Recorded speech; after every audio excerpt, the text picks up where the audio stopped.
Hello, good evening, and welcome to the Bronze Series here at VMS Virtual Motorsport Series.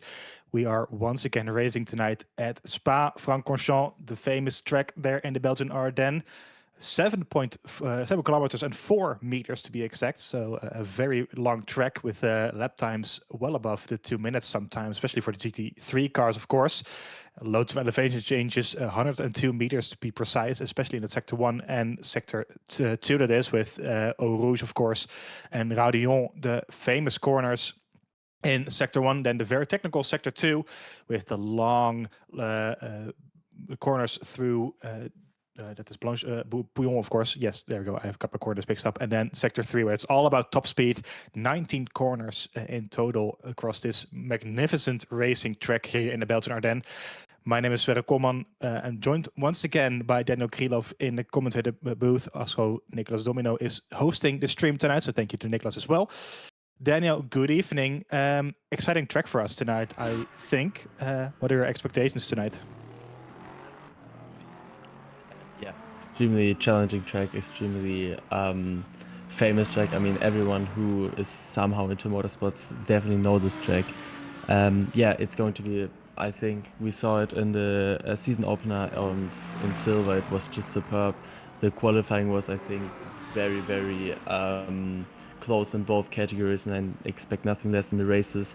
There's a lot of great opportunities to battle here, given the long straight after Radion or Rouge, the Camel Straight, and afterwards, like you already mentioned, the Sector 3 is all about top speed, where you can really try to get the slipstream and trying to make a move into the last bus stop chicane.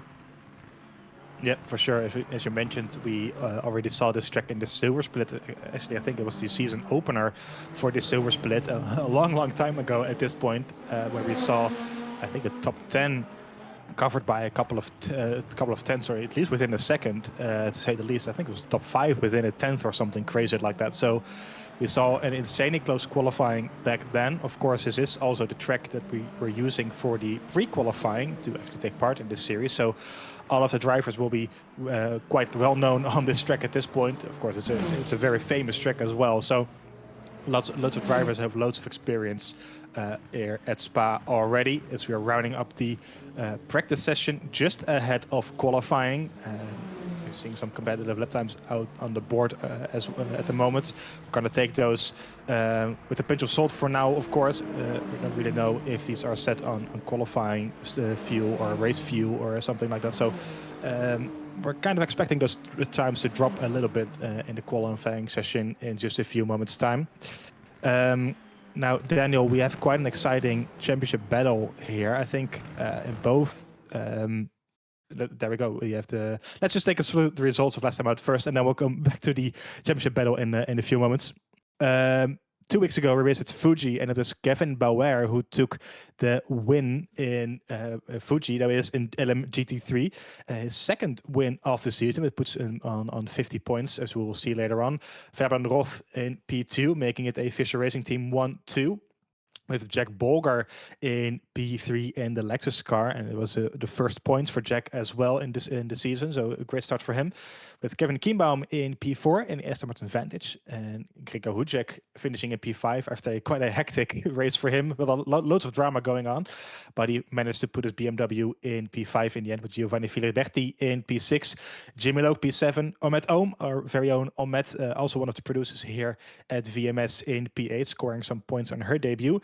Nicolas Bessier in P9 and Alexander Rosovic in P10 in the Ferrari Denner. And these are the overall standings in LMGT3. Like I said, Manuel Fuchs in P1, Fabian Roth in P2, Kevin Bauer on 2 wins in P3. So it's quite close here tonight. And I think, given the drop rounds and the DNS for Roth and Bauer and did not start for Manuel Fuchs last time out, I think we could see a championship decider here tonight, technically, if Manuel Fuchs managed to outscore Fabian Roth and Bauer by, that's 11 points, he is our champion here in the Bronze Series, if I'm not mistaken.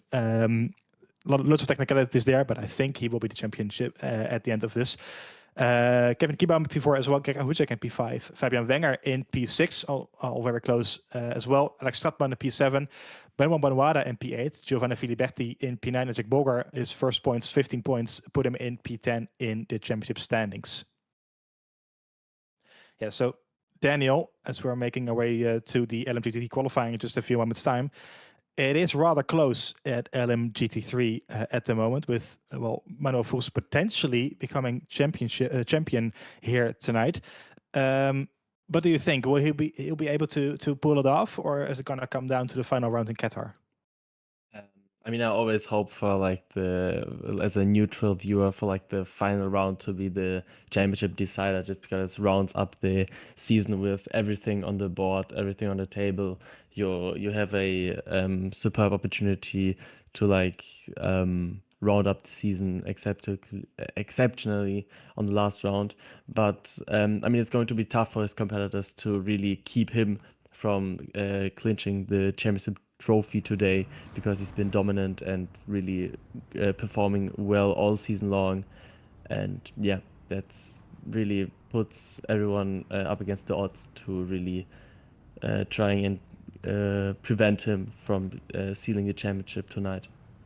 It's going to be tough. Yep, for sure. So Manuel Fuchs and Fabian Roth, both of them, well, actually Kevin Bauer as well. Either of those three drivers, if they finish the race, they've been on the podium. So Manuel Fuchs having taken the win in Bahrain and Portimao, and a third place in Sebring. He didn't take the start last time out, so he didn't score a podium there. And Fabian Roth, 3 second places and a DNF, with Kevin Bauer, 1 DNF, 1 change of cars, and 2 first places. So those 3 drivers have been in a league of their own this season long. So whoever wins it at the end of this, it's going to be a worthy champion for sure, and it's going to be very fascinating to see how that all works out at the end of this, as LMGT qualifying is now underway. For those of you who don't know, this session is 25 minutes. The first 10 minutes are for the LMGT3, and then they have the ability to finish their final lap, and then the last 10 minutes are for our hypercar field, and they'll then take the checkered flag as well. So we have it nice and condensed all in one session. And I think that's Filiberti out in front, who is ahead of the rest of the field, trying to create a bit of a gap behind them. Of course, warming up the tires is crucial in this type of sessions. You want to get as much temperature and as much performance out on those tires when you start your flying lap. So don't overcook them, but don't start your lap on stone cold tires as well, because you will find the barrier. Don't ask me how I know that.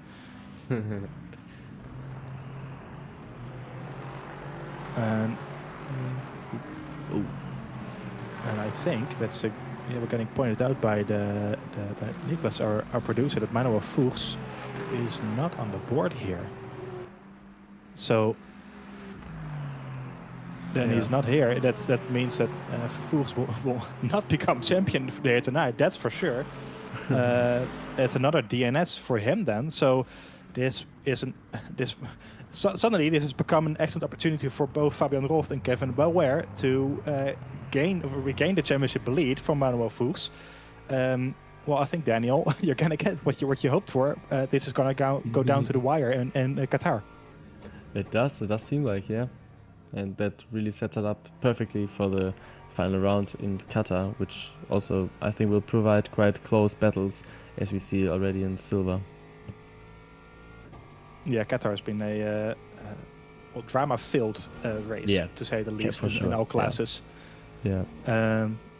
Yeah, we did the silver together as well. Of course, that was the second round there, with a lot of carnage going on. Yeah, especially if I look back at the results.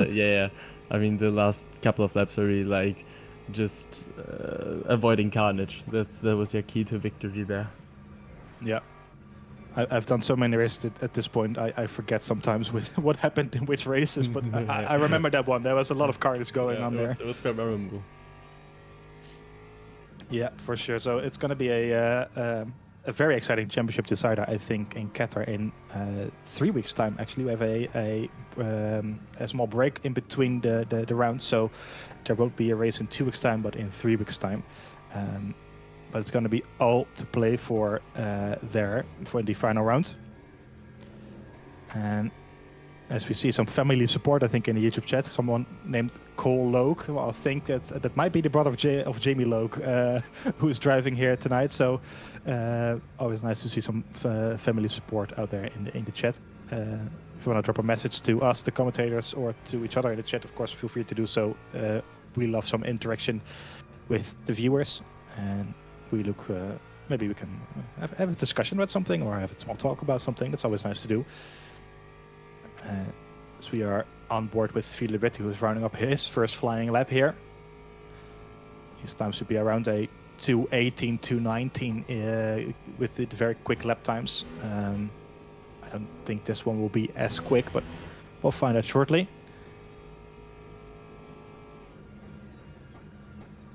Coming to the final chicane. Chucking it over the curbs. Don't spin it on the exit. He didn't. It's a good job. And now towards the start-finish straight. To 19, yeah, it is. Yeah, it's 297. Yeah. Not bad. No, I think it's pretty decent for a first. I mean, yeah, first time lap. Yeah, that's quite a decent lap actually, on especially on cold tires. So that's well done by Filiberti. As Hucek comes across the line, he did put in the purple sector 2, but his third sector wasn't as quick, so it's a 22.0. Kimo now across the line in P5, so that's also quite decent. Still 1.6 seconds off the pace of Filiberti.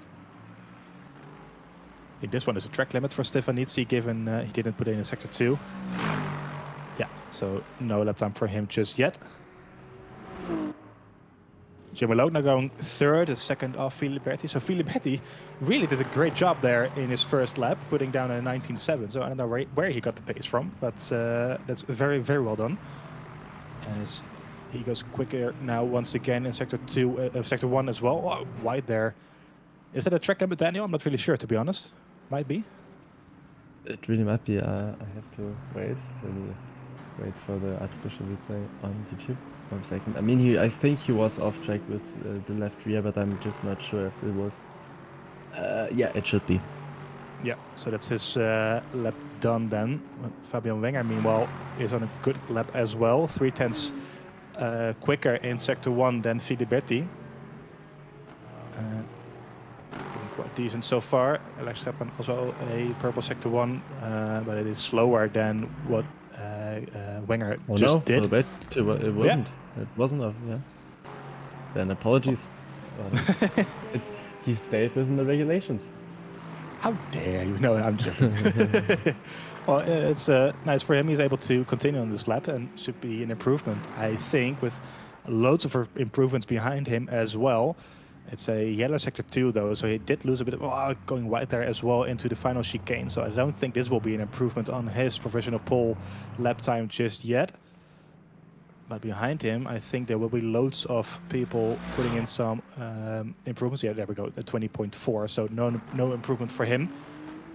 But behind him, that's Fabian Wenger. It's not the greatest sector 2, as De Ruyter now goes quickest. No, Strappan goes quickest with a 19.4 with De Ruyter in P2. Filiberti still in third though, 0.3 behind. So that was a really, really good lap by Filiberti on the first flying lap. With Borger now in P1. Never mind, Omed Ohm, our very own Omed, in P1, putting her Lamborghini in first place here at the moment. Professional pole for her. Strapman now in 4, Hucek in P5.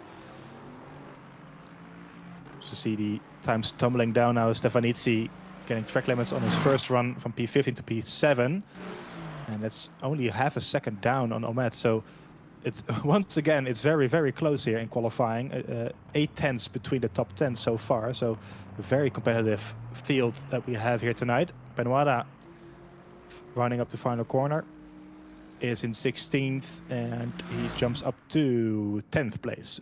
And once again, only 7.5 behind Omed, so very, very close. Stadtman now going wide there again. So apparently that isn't a track limit. That's good for us to know as well, of course. Oh, that's Benoit going deep in turn 1. It's a bit more than deep. That is safe to say, yeah. I think he will be returning to the pit lane shortly. But Stadtman is on a good lap here. On board with the Lexus, I think it is, the Fisher Racing Team Lexus. Yep. I keep saying it, but we've seen a load of these purple cars all over the championship. I think they're going through the... That is a track limit, I know for sure, because I've done that many a time. You're an expert there, huh? Yeah. Like I say, there is a reason I'm sitting here and not behind the wheel. Yeah. Hey, what can I say? I mean, I think you're quicker than I am, so that's, you know, maybe next season. We'll see. I mean, it's all open. Well, you heard it here first, ladies and gentlemen. So, no, I'm not gonna force you into doing anything that you don't want to. But if you're not racing the next, maybe I should, yeah. Anyway, Filiberti has improved his lap time back up into P5 ahead of Geko Hujek, and Omet putting 2/10 down on her earlier lap time. So it was that's a bit weird. I was going to say it was a purple sector too, but I don't think it actually was because it was slower. So yeah, it's a bit, I mean, mysterious with those sector lap times, but yeah, mysterious is the word to use. As we are in the final moments of LMGTT qualifying, so the clock is down, is now below 15 minutes. So all these cars are to round up their final laps, and after that it's time for hypercar qualifying. So we'll see in just a few moments' time if Omet Ohm is able to keep her provisional pole position in her hands. Of course, you can vote on who you think will take pole position in the YouTube chat as well. So if you haven't already, feel free to do so. I'm gonna put my vote in right now as well, so I'll be able to see who you guys think will take pole position here tonight. Alex Stadtman is on a flying lap and he is looking decent in sector 1, only 0.08 of a second behind. And I think we're hearing that he got an off track there, so that might be his lap done even before it ended. So far, I don't think anyone's really that close to Omet's provisional pole. Only time will tell in the end. Fabian Wenger also decent sector 1, but the gaps are so close. Ooh. Oh, and he loses it. That's his chances on the pole position done. Yeah, pretty certainly. As he returns to the pit lane. So I think that is... Filiberti, no sector times. I think that was a track limit for him. He is continuing though. Yeah, I reckon it was in Eau Rouge. I mean, somewhere in the first sector. Yeah. Yeah. So that is LM GT3 qualifying done, and it is our very own Omet Ohm who takes pole position here at Spa in the Lamborghini Huracan, it is, with a 19.9. Jack Bolger in P2, continuing his good form. Patrick Stein is still on a flying lap, but it's a poor sector 2, so I don't think that will be a massive improvement from him. And he goes wide there as well, so he parks it. And that is qualifying definitely done then. And Omet takes a pole position here, her second race at the VMS Bronze Split, and that's a very nice result for her indeed. As we will... there we go with the standings for the grid for LMG3. Stefan Bolger in P2, as I mentioned, continuing his good form. Stefanitsi in P3, with Kienbauer in P4, Stadtman in P5, Filiberti in P6 in the end. It's Gregor Hucek in P7, De Rauder in P8, Wenger in P9, Grata P10, Benoit P11, Stein in P12, and Fabian Roth, crucially, he is the second place car in the championship, is in P13 only. So that's big news there. It is Jamie Loke in P14, Jason in 15, and Rosovic in P16, closing down the grid for tonight. And now that we're on this, I also don't see Kevin Bauer in the field here. So, if I'm not mistaken. Oh, yeah. Yep. So that means that both the championship leader and the third place are not competing here tonight. So Fabian Roth in 13th. He's failing to capitalize on both of them not being here tonight, Daniel. Yeah, surely. I mean, this is his golden chance, you could say. Yeah, it's just all to play for, and he needs to try and get everything right in the race to score as many points and to close the gap as much as he possibly can to Manuel Fuchs. Yeah, that's going to be very, very tricky, especially if you're starting all the way down in 13th with a long and difficult race ahead of you, especially around Spa. So that's not the result he would have hoped for. As we see the first hypercars making their way to the end of the pit lane. And in about 48 seconds time, they will be able to start their qualifying. As we see, do you know, Daniel, what the RFID board stands for? What that means? RFID, it's like the from what I know, RFID is like a system which like every car is like attached with a chip, I think, if I am right. And like there's, I think, a sensor which just recognizes if a car drives over this line.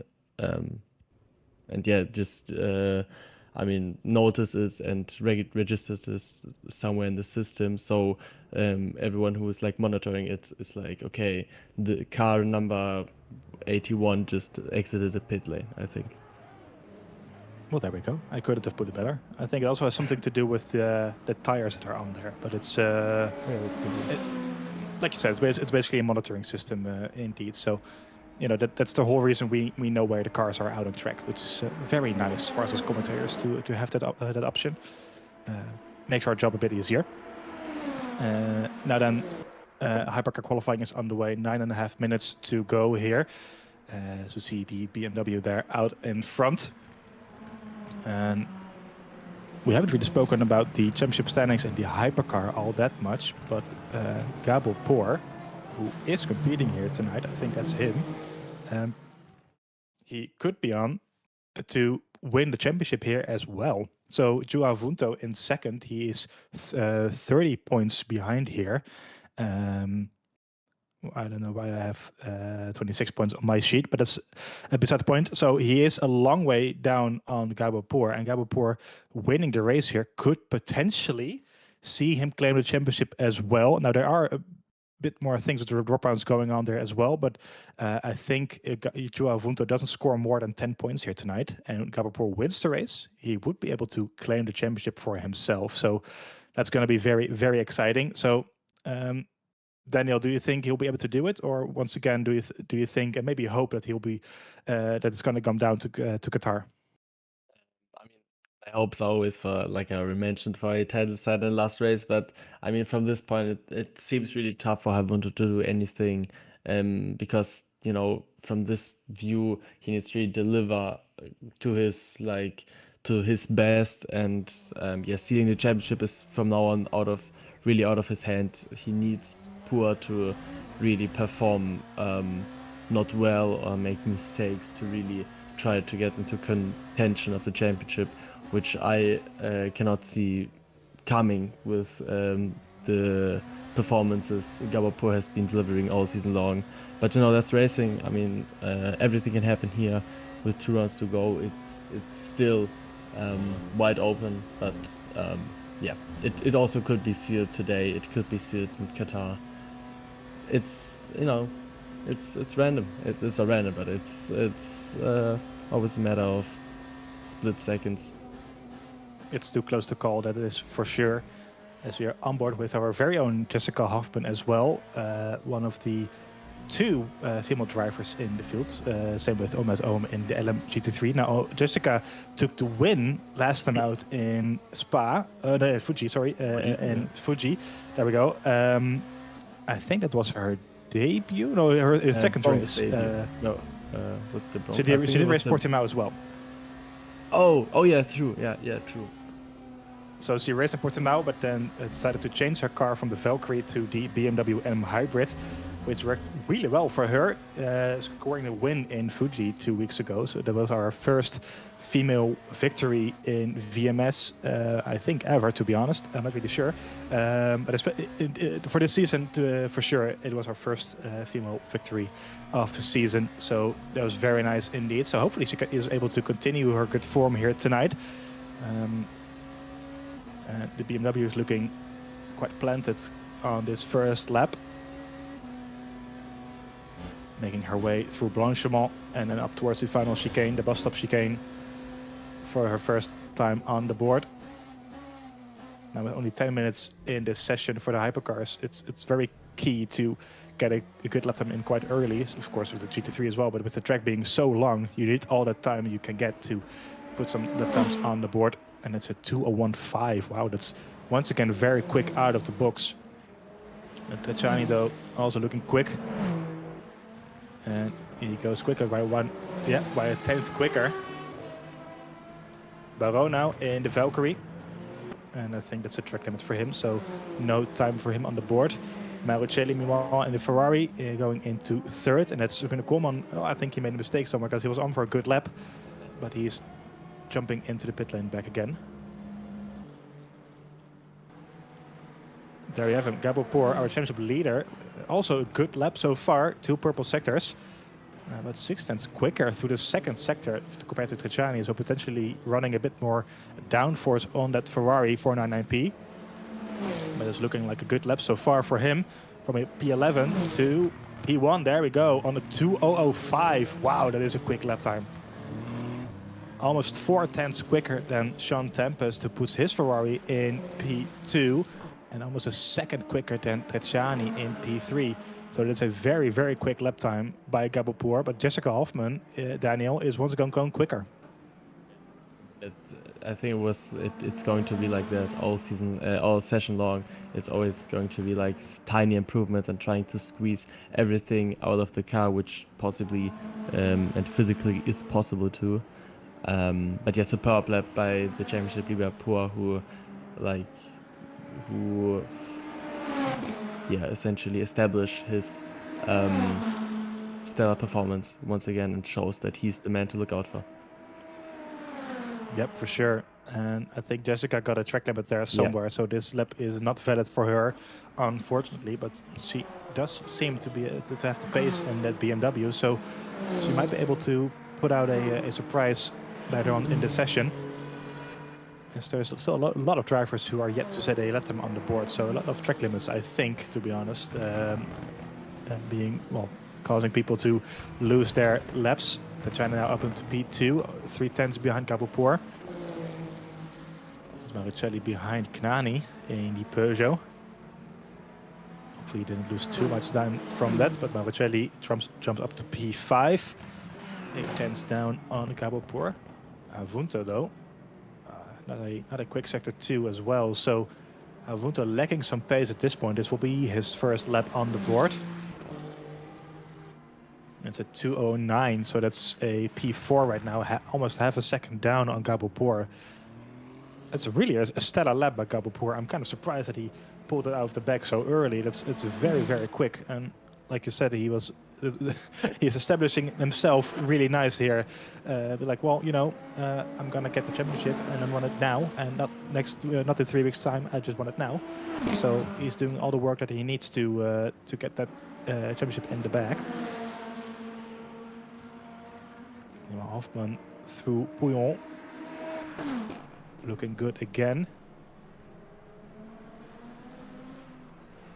There's a striking livery on the BMW. I love that car. It's such a good looking car as well. Yep. The big sniffer. The big sniffer. Who's getting smaller next season? Yeah, it is. Yeah, it's kind of a shame, to be honest. Like, I understand it. It's probably quicker, but it's still. It was such an iconic look on the BMW this nose, but we'll see how the next iteration of that car performs in WEC and then IMSA as well. I think it's driving. Yeah. So we are in the final 2 minutes of this qualifying session. I was going to yellow flag out there somewhere, so maybe someone's parking it up and heading back to the pit lane. It really seems like Gabo put in a stellar second sector because nobody really comes close in. Osama Kanani got like decently close. I mean, 3/10. From what I've seen, it was always a difference from at least 4/10. So that's quite a good job. Let's see where he stands. And it puts him on P1. And this is identical lap times with Gabapur. That is insane. It's an identical lap time between Kanani and Poor, but somehow Kanani is in first now. So I always thought that the person who said it the earliest gets the position in front of them, but I'm not really sure how that works in this game, to be honest. But an identical lap time for Osama Kanani and Gabo Poor now on pole position. That's very, very close. Meanwhile, the Valkyrie of Rune Koolman coming through his first lap. It's a decent lap so far.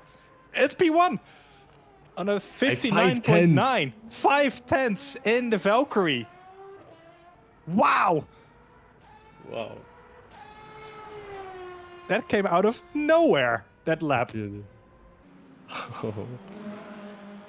I gotta say, I'm kind of biased. It is my little brother after all, but wow, what a lap from him. 5/10 clear over Osama Kanani. And that's qualifying down for Jessica Hoffman, I think, being 5/10 down to the first sector. I think calling it a day at the end of the second sector. No improvement there. P10 as it stands now. And I think Rune is trying everything he can to maybe even perform a once again better lap time than he already had in the books. Because it's not seeming as he trying to slow down anytime soon.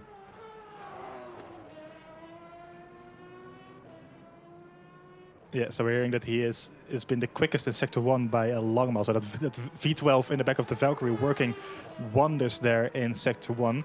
Now coming through Sector 2, and as you said, Daniel, he's going for another lap as well. Jessica Hoffman parks her car there.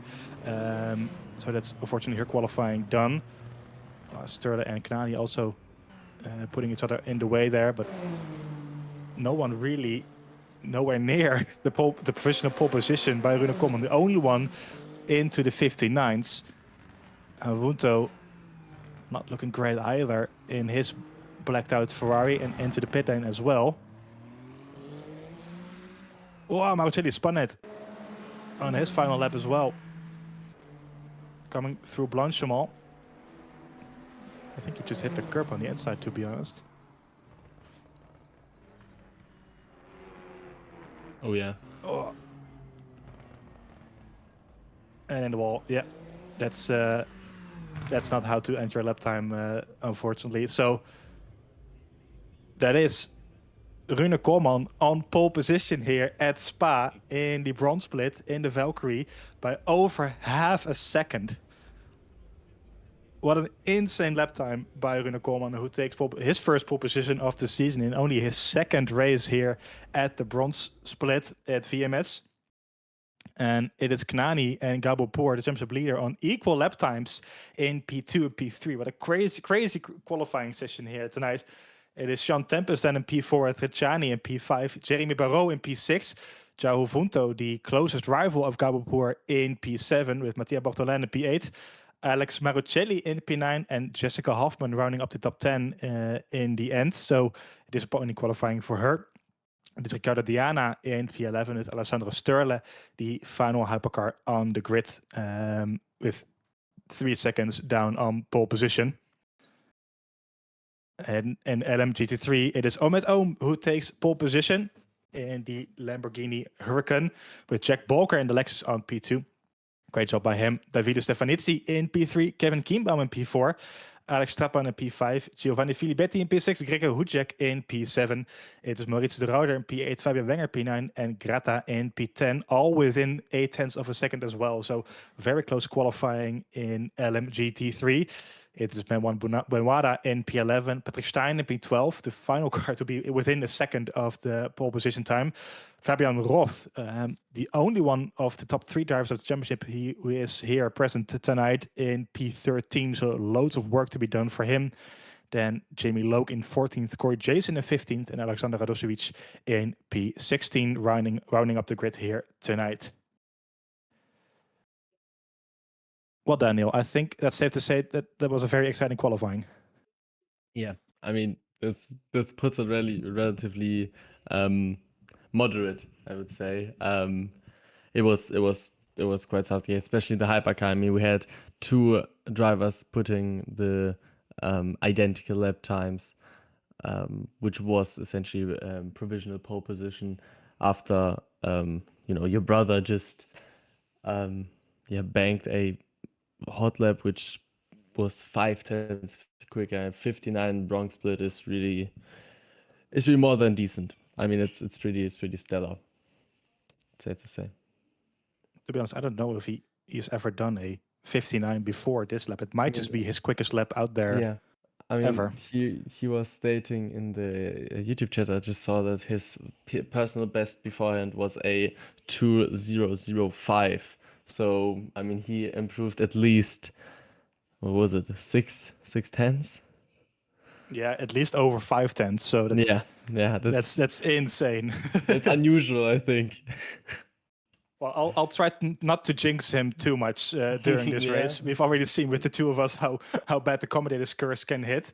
But that's a stellar lap, and I, of course, as a big brother, I'm very proud of him as well. But I'll be as professional as I can for the race, as we are starting this race in just a few moments' time. It's time to focus once again on the action in front of us, because there's an hour of racing ahead here in the Belgian Ardennes. The formation lap is underway then. And there we have the Polestar Rune Koolman and the Aston Martin Valkyrie, the lovely V12 car, the green monster. Yeah, the green monster, I'm going to call it like that. There we go. On pole position, Oussama Knani in the Peugeot in P2. Gabopor in P3 with Tempest P4 and Trecciani in P5. Ahmed Ohm taking pole position in LMGT3, Bolker P2, Stefanitsi P3, Kienbaum P5, P4 and Stappen P5. Let's see if they are all able to keep their positions out of turn 1. We're slowly making our way to the...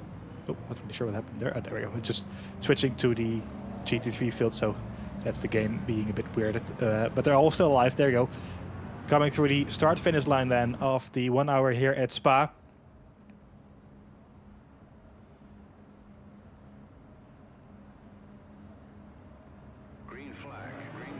Green, green, green. We're racing here at the Belgian Ardennes.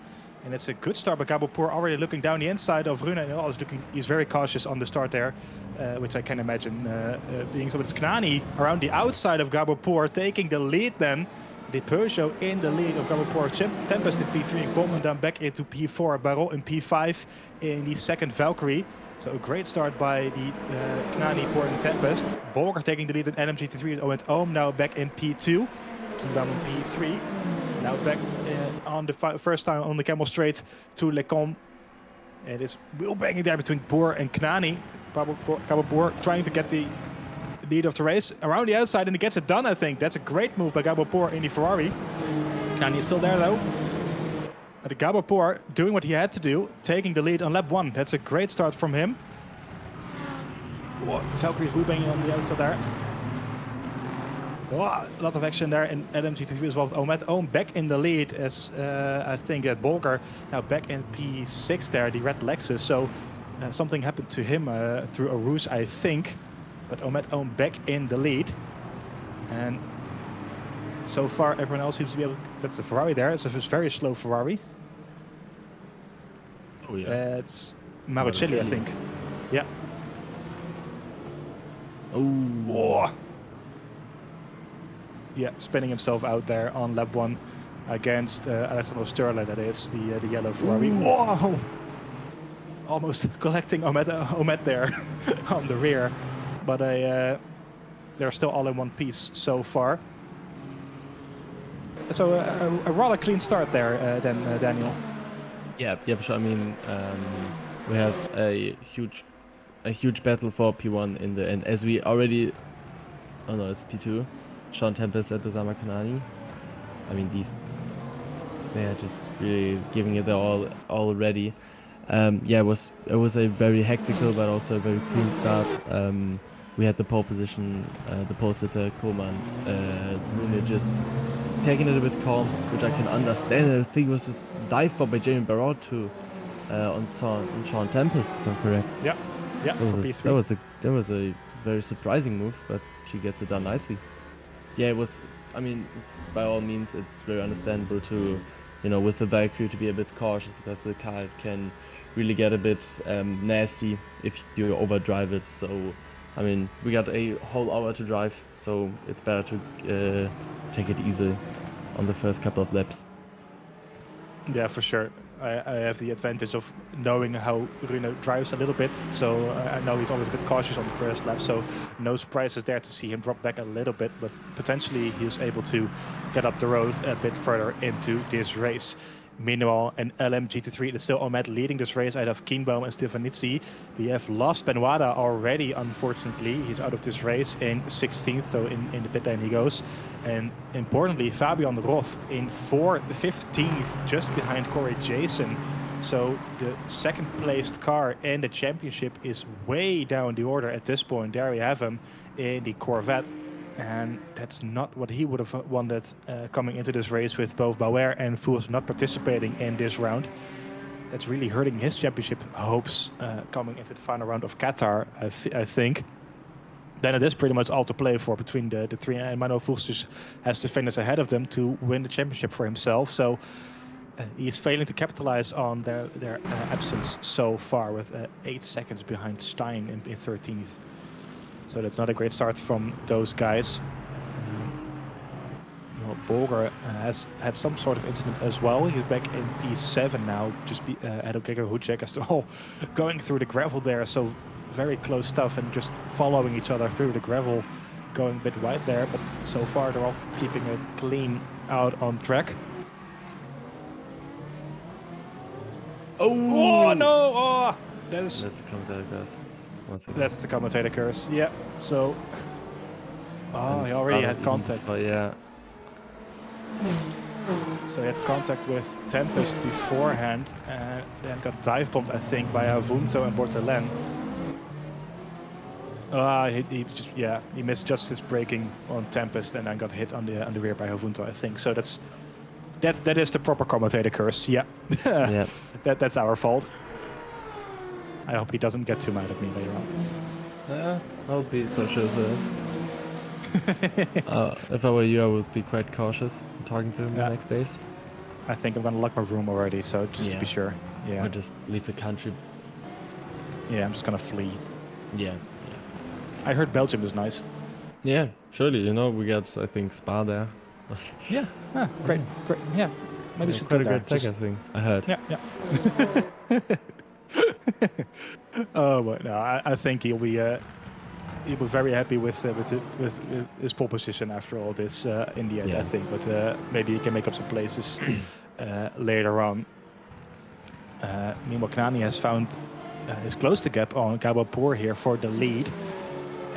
He was fighting Tempest just a little while ago, but now he is within 3.5 of a second behind Gabapur, and Poor just kind of had to run away and win this championship, win a race at least. But so far he's not really looking all that comfortable in the Ferrari. The Peugeot showing some great pace. And the Valkyrie of Barreau also still there in P3, so Tempest dropping it back a little bit.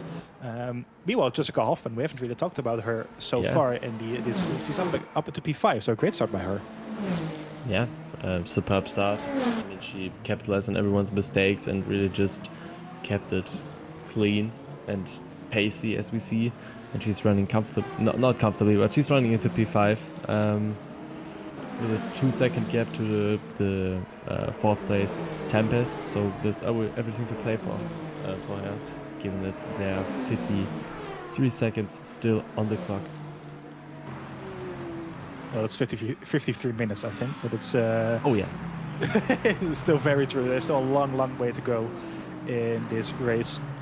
Only the first part has gone. So an action-packed start of this race then. We're, I think, only finishing our third or fourth lap here at Spa-Francorchamps. Of course, it's a very, very long track. So no surprises that the lap times are a bit longer as well. And it feels that there have been more laps given the amount of time that has passed, but there's still a long, long way to go for these drivers, just trying to keep it clean as much as they can, settling into a rhythm. and then just keeping their nose clean as well as they can.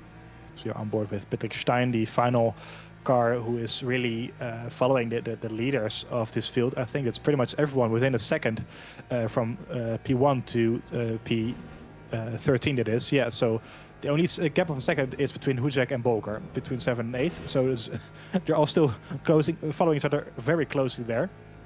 You can see the whole terrain right up ahead on the onboard of Patrick Stein in the that's the BMW, no, Lexus, there we go.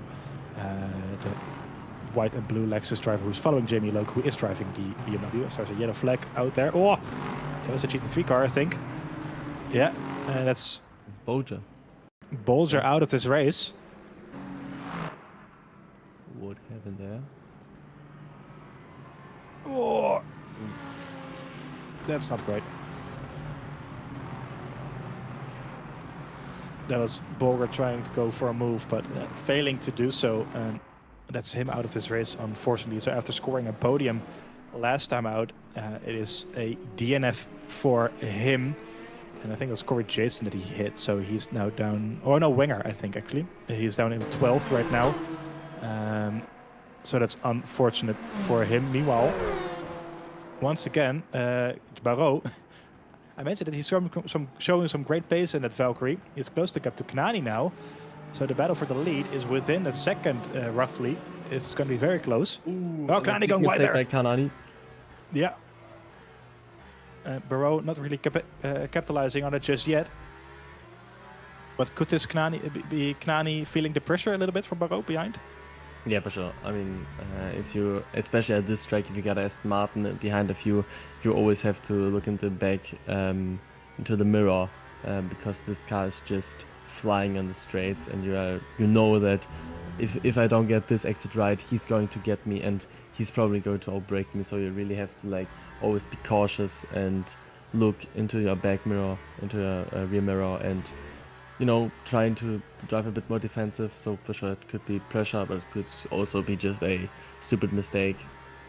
It's always a mix of both, I think. Yeah, as you can really see the Peugeot and the Ferrari pulling away from the Valkyrie there through the second sector, but the top speed of the Aston Martin really coming in handy here. Closing, you can see he's closed the gap with about 1 to 2 tenths, I think, just on the main straight. So that Valkyrie really packing some top speed there, very close again into the final chicane between Knani and Gabopur. They're not leaving each other an inch of room there.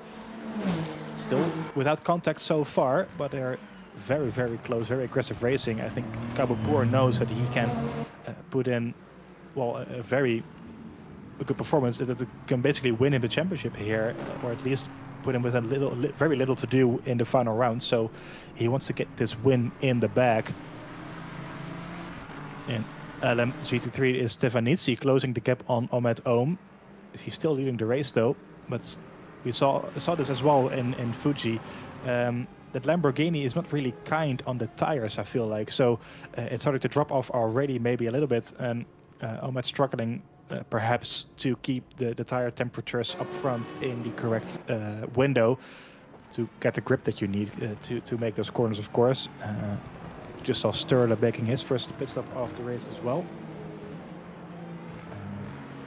Look at the sheet as well. There we go. He's the first hypercar making his, I think that's a scheduled stop. Just need a little bit of fuel around here to get to the end.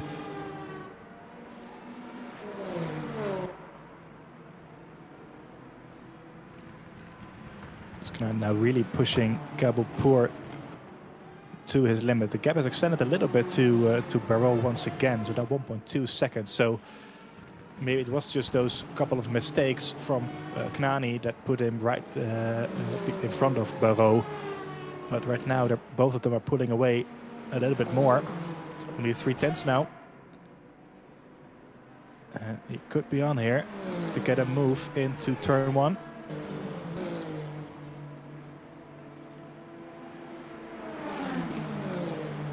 Meanwhile, Havunto is looking behind Jessica Hoffman as well. This could be on for P5. Havunto needs to get this place pretty much to stay in a championship fight into Qatar.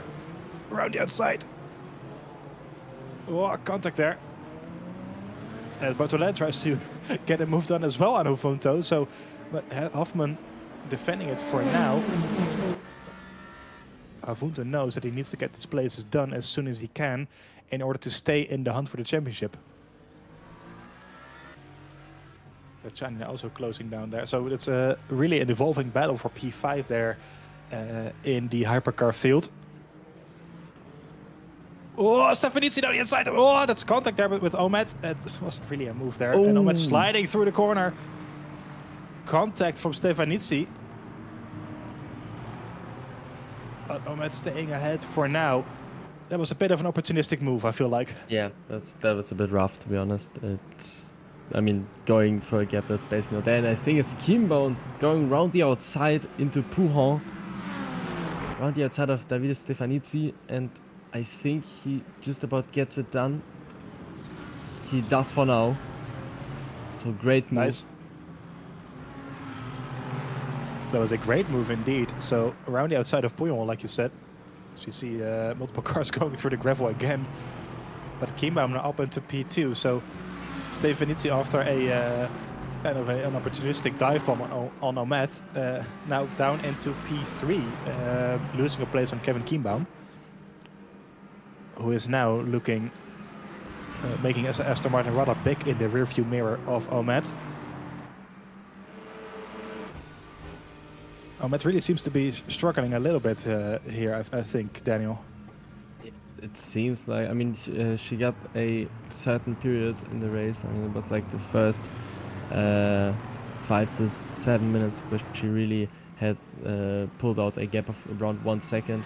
And ever since she's really been, I mean, on the back foot, there was always some kind of driver behind her. Is a tiny gap. It was very tight. It was always like 5 to 3 tenths.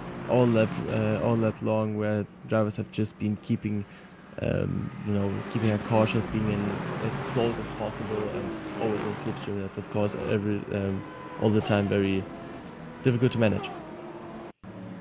Yep, as we see Vunto coming into the pit lane.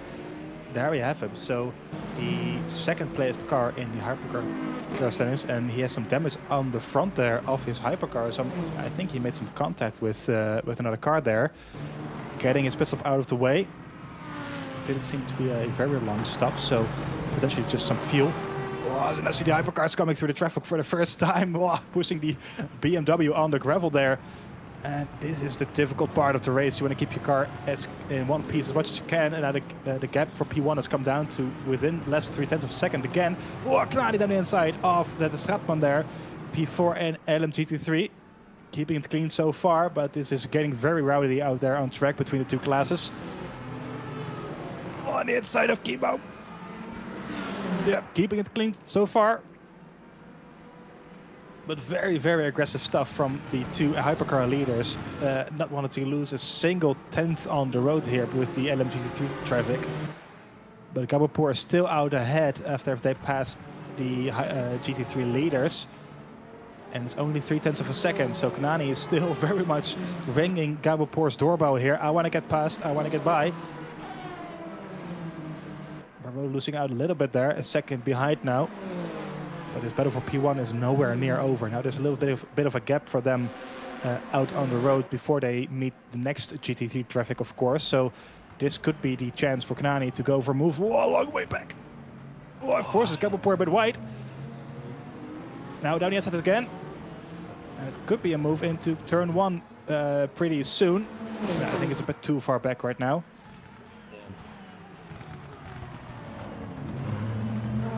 Maybe down the inside again. Yeah, maybe all the way down to the camel straight. He could try to outbrake somehow into the comp. So we see. Oh, I think that was Jessica Hoffman getting tapped on the rear by Kim Kimbone, I think. I think it was Stefanizzi. Oh, no, it was Kim. Yeah. So there you go. There's third place. The GT3 is Kanani once again down the inside potentially. Ooh, nope. I thought he was going to miss the corner, but he didn't, luckily. And Barrow now once again closing the gap as well. So Gabapur really holding Knani back here a little bit in the Peugeot, making his car as wide as he can, not to let him blast.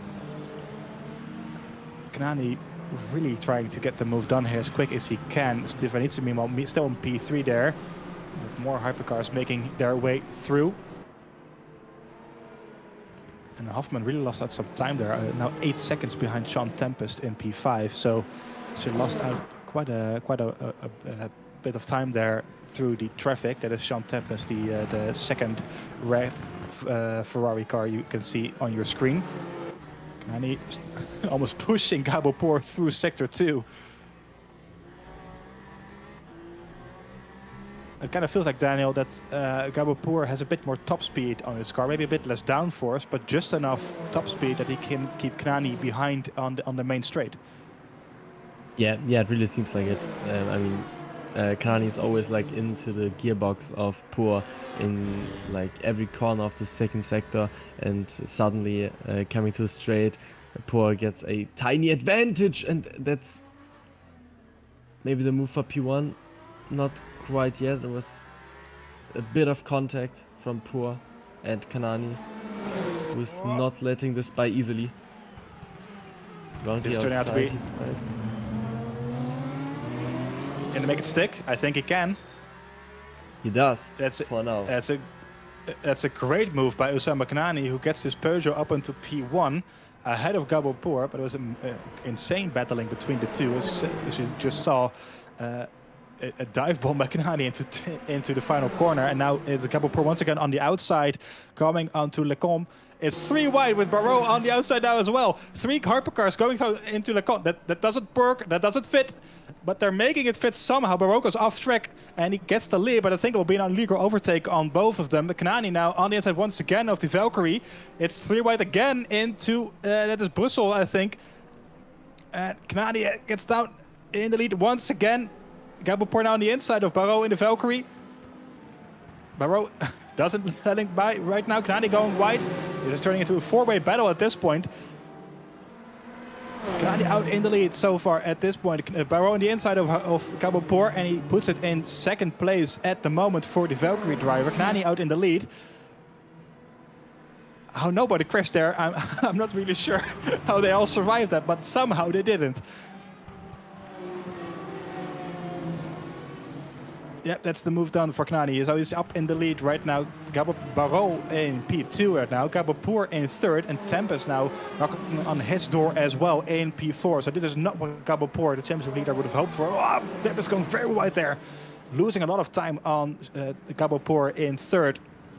So I think that's 3rd quite safe for him right now.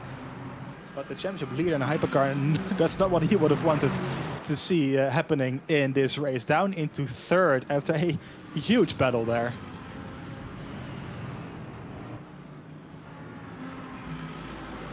As we see, as we see Omelette Ohm trying to pull out a gap, which he's so far successfully doing. I mean, it fluctuates all the time a bit, but it was around 1 second. But as I'm just speaking, the gap falls down to 3/10, which of course puts Kimbo in a very tiny position to maybe get a move done someone soon. But yeah, crazy battling in the hypercars for, I mean, all of the 4 positions. As we see, I think Hoffman dropped back, not in P5 anymore. I think she got overtaken by Bortolem there. Seems like, yeah. So that's her down in P6, I would assume, at this stage. Bortolem up at P5. But this battle for LMGT3 has been ongoing pretty much for the entire race. All of these cars really within a second. It's really like a proper train there. Yeah. Everyone separated by just 3 to 5 tenths of a second there. So everything to play for all of these 6 cars thing up until Hujek. It's really a tiny margin which is separating these cars from going from P6 to P1. That's the Toyota making his way past, and that's Stefanitsi potentially losing out a place on Stratman, I think it is. He remains out ahead at this stage. Yep, he remains in P3, so he's able to defend that. I used to joke in the gold split that the Tatum train has left the station, but unfortunately there's no Tatum esports cars in this GT3 field, although there is very much a train going on behind Omet, so very close gaps as you mentioned. One small mistake can cost you the race here pretty much, and see you drop down a whole lot of places, which is not what you want, of course. There we see confirmation of Jessica Hoffman in P6 now. Coleman is back up into P7, so that's great by him. I'm really sure if that's because other cars have made their pit stops. I don't think they have. So he's back up into P7, there we go. So great driving by him, back up into the points. Hoffman now in P6 after being overtaken by Bortonlen. Meanwhile, we're looking at the from the back camera of Omet on Kevin Kienbaum that is in your screen. He's looking really big here. He's making that car look very wide. Could he go for a move here, or is the Lamborghini just quick enough on the main straight? It looks like it is, to be honest. The top speed of that Lamborghini Huracan just enough to keep Omet out there in the lead. Now, Daniel, would it be a strategy to go for a bit of an early stop here for Omet, or would it only cost her places in the end, do you think? Oh gosh, that's always I mean if I would like always answer this question correctly, I mean I wouldn't sit here. I would maybe sit in a strategy center or something as a strategist. But yeah, I think it really depends on the situation is on track. I mean, if you got a whole lot of traffic, a whole lot of, I mean, the thing with undercuts is it's mostly to like get a bit of free air, get a bit of time where you just drive, don't battle anything. It's very good for that, but you know, here is not a big thing with traffic in the GT3s. I mean, the hypercar is, but not necessarily in the GT3s. So, I mean, it could be both, because you maybe lose time, you maybe gain time. So it's both could work, but I think the overcut may be the better option here. Yeah, I think you might be right with that one. So for now, it's just up to her to just stay out and keep her car in first position as long as she can. Meanwhile, we just saw Osama Knani going losing the rear almost through the final chicane. So Barrault is closing the gap once again for the overall race lead here. That Valkyrie is very quick on the main straight, as we saw. So he could be going for a move rather quickly here onto Lecon. Well, he's a bit too far back right now. Peugeot also seemingly very quick on the main straight. But it is something we're going to keep a close eye out on for the coming 34 minutes. There's still over halfway to go in this very exciting race so far. So still plenty of action to go to come your way in this race. The gap is once again less than 2/10 between Kienbaum and Omet. We've seen that Kienbaum is not really able to close that final 10th of a second here, but this time he's looking very close. This could be the one. Omet goes defensive there on the chicane, and Kienbaum backs out once again. So Omet still keeping her Lamborghini very wide there through the final chicane and keeps it in P1. As that is Stefanitzi, I think, into the pit lane. Yes, there we go. The Lexus car making his pit stop, and Gege Hucek behind him as well. So those guys getting in their pit stops here. Omet defensive in turn 1, trying to keep Kienbaum behind her. On board once again with the BMW driver on towards Eau Rouge and Radillon. Looking at the rear of the Lamborghini Huracan. Oh, it goes a bit wide there through Radillon, so I think he won't be able to make a move this time around. Losing a heap of time there. You can see almost a 10th of a second in a single corner, so he won't be able to make a move this time around, but Kienbaum looking very quick at this stage of the race. And trying to get the lead here momentarily. These cars making their way out of the pit lane.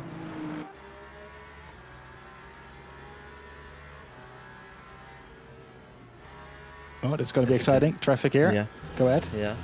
As we get Jeremy Barrault chasing Osama Knani down to first place, and he gets a better run to Radillon and Eau Rouge, and is on the is trying to outbrake him on the outside through the comms, which I don't think he can. Oh, he's still putting there? his nose in there, but it's just not enough to try to get into contention just yet. I thought for sure Barrow hit his nose against Knani and they both spun out with the GT3 there. But luckily they didn't. Those of you who remember Spa 2024, the WEC race here, we had something similar with the Cadillac flying through against the barrier somewhere. So I had a bit of a flashback towards that incident. But it was pretty similar, I gotta admit. Might have been a BMW. No, it was McLaren, I think, of Sean Galeo who was involved in that incident. Yeah, no, it was the BMW back then. It was? Yeah. Proper flashbacks then. We're only missing the Cadillac then. Yeah. Luckily, they're still out on track driving this race. Kimo now flashing the lights to Ahmed, letting her know, I want to get by around the outside now. Is there a gap? Not really. I think Ahmed does a stellar job defending there. We gotta admit this. She's really squeezing out every inch and using every inch of the track to get Kienbaum to not overtake her. So that's already a crazy couple of maneuvers she's done ever all race long, especially in the busted chicane. Yeah, now something the viewers might not know, and I don't think they do know, is that Ahmed drives in VR. Actually, you see Barraud down the inside here in turn 1. On the inside of Knani, now down on the power towards La Source, Eau Rouge and Radion. I think that was a bit too far back so far. Keep him down the inside as well. No, Ahmed goes defensive once again, keeping that Lamborghini just ahead of the Aston Martin. This move though, Barraud on the outside once again, and I think he'll get the move done this time around. Puts his Valkyrie into the P1, the overall race lead here in this race. Gets a BMW right in front of though, the GT3 car. Oh, hitting them in the rear. Oh, side-by-side contact again. And now Knani on the inside. Yep, that's his place.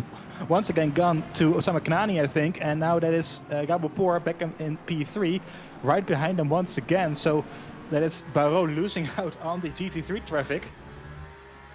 And back into P2. That's not what he would have hoped for. Hopefully he didn't get too much damage there against the GT3 car. Oh, close stuff there again. Through the traffic. Forcing their way through on, that's the Ferrari of Radosevic, I think, in P6. No, that's Radosevic, the Fischer Racing team. I'm starting to learn all the names, it's very good. It was very close stuff there, Daniel. That could have ended in tears very easily. Yeah, for sure. It was really on the brink of crashing, on the brink of going off track. So, I mean, I'm quite surprised that everything going well, but these guys don't do it for the first time, and girls, respectively. So yeah, just incredible driving so far, and really close and on the limit driving. I think that's indeed the way to put it. It's been quite clean so far, dare I say, but it's been very on the limit. Sometimes a bit over the limit, but they're all still in one piece so far. So that's always good to see. You don't want to see too many crashes in a race, of course. It's great for entertainment, but it's a bit less exciting for the race itself. Gabopour now having a great run on Barraud, up into P2 here momentarily, potentially. Barraud goes defensive in the Valkyrie, and that's Gabopour, I think, trying to go around the outside. And he gets the move done up into P2 again. It's Jean Tempest down the outside as well. Can he get the move done as well? Losing 2 places in a row, yep. Barraud still on the inside. And he keeps P3 for now. Tempest trying to go the long way around once again. Ooh. Oh, banging the doors. There. Oh! That's a bit, yeah. That's flashing the lights from Barraud, not happy with this situation at all. I mean, understandably, but, you know, close fighting there, and a very unlucky, unfortunate for Barraud, who's losing 2 places in essentially what is 4 corners. not optimal to say this. Yeah, I feel like Tempest was a bit on the edge there Yeah. with his move. So that the stewards might have a look at that after the race if this doesn't get resolved out on track. I feel like it was a bit opportunistic and maybe a bit over the edge, but that does mean that Tempest is, for now at least, up into P3 again. Barreau had a great exit though on top speed. There we go. Potentially going down the inside here once again. No, backs out for now. So the Valkyrie remains in P4 as it is. Tempest going a bit wide though. Barreau might be able to get the move up into the on the Camel straight into Le Combe in a short while. And there is a Kienbaum into the pit lane, so Ahmed has a bit of a breathing room finally behind her with Kienbaum now into the pit lane. So now we're going to see if that strategy that you talked about, Daniel, the overcut, if that actually works out for Ahmed, just trying to stay on the road as long as possible. And if she's able to remain in the lead after her pit stop is done. Well, this is the move done by Jeremy Barreau, who's back up into P3 as predicted. Oh, a bit of contact there on Tempest. Oh, he spins actually. Oh. I think Tempest is kind of turned in, even though Barreau was there, but it might have been my eyes who misguided me there. Let's see what happened.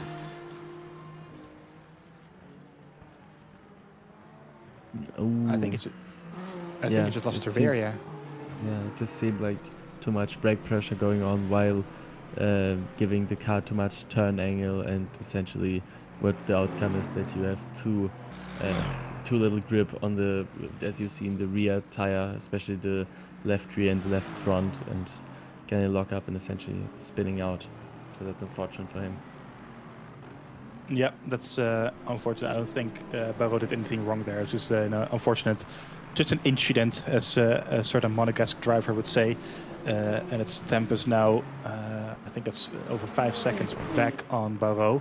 Still ahead of Jessica Hoffman though, who's back up into P5. But Tempest losing some time there on the lead group.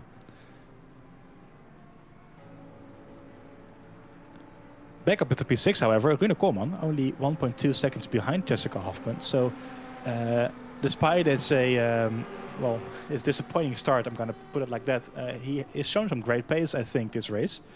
And is now within a second, once again, of the BMW. So I'm not counting him out on a good points finish here either. He's been looking really comfortable in that Valkyrie at this race. Yeah, I mean, he was running, I think... Oh!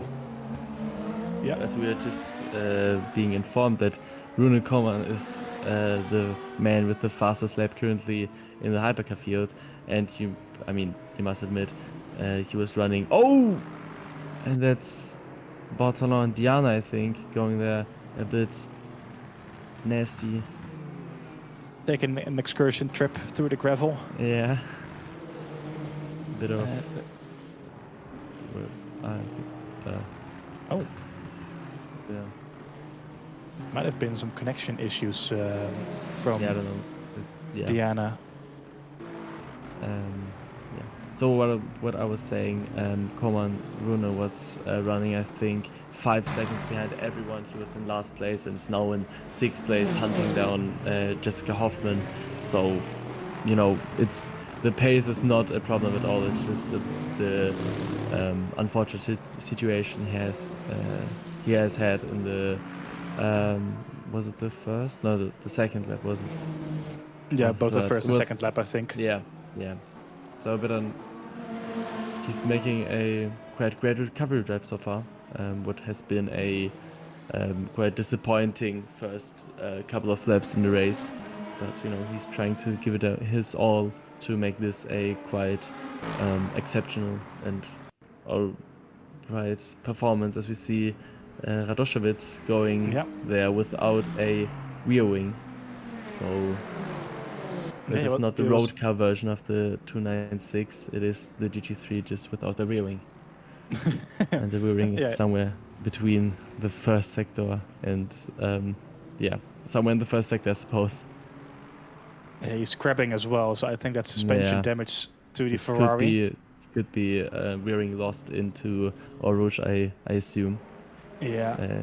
Given the rear suspension looks pretty messed up.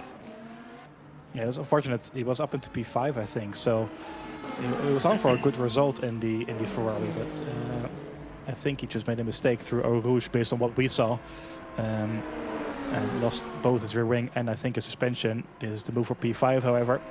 The Valkyrie showing some great pace on the main straight, and it's Coleman now on the outside of Jessica Hoffman.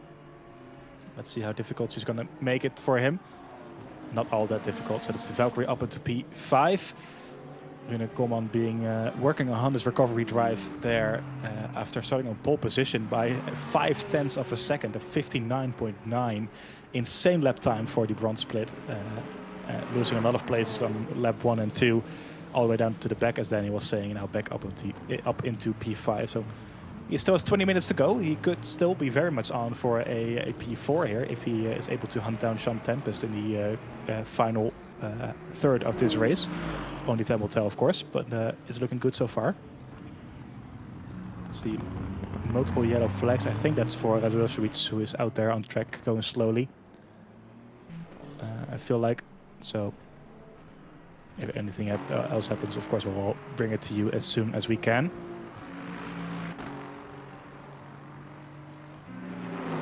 At home, though, she seems to be able to hold back Filiberti a little bit better compared to Kienbaum.